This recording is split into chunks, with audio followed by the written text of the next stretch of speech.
কাঞ্চন মল্লিকের দিদা এটা কোনো পরিচয় নয়। আজকে যদি আমার বাড়ির কাজের লোকটিও যায়, আমার বাড়ির পরিচারিকাটিও যায়, আমার বাড়ির রান্নার দিদিও যায় দেখাতে, তাহলে কি উনি তার পরিচয়পত্র জেনে বলবেন ও তুমি অমুক রাজনীতি করো, ও দেখাতে আসবে না বলে রুট বিহেভ করবে? এটা কোথায় লেখা আছে?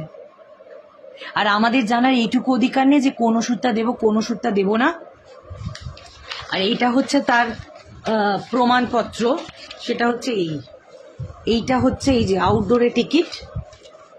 আউটডোরে টিকিট করে এটা দেখানো হয়েছে।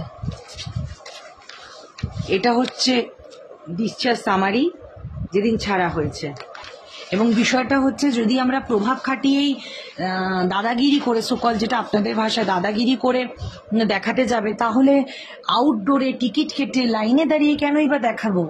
তাহলে তো পার্সোনালি চেম্বারে গিয়ে দেখাতে পারতাম। তাহলে কেনই বা ট্রপিক্যাল মেডিকেল কলেজে ভর্তি রাখবো? সেখানে তো আমি একটা আমার সোশ্যাল মিডিয়ায় পোস্টও করেছিলাম যে এত সুন্দর চিকিৎসা, আমার দিদা নতুন করে প্রাণ ফিরে পেল। সিরিয়াসলি যা চিকিৎসা দিয়েছেন স্কিন ডিপার্টমেন্ট, সেখানে আমার দিদার নতুন জন্ম হলো। আমরা জানতামই না যে দিদা বাঁচবেন, দিদা বেঁচে ফিরবেন।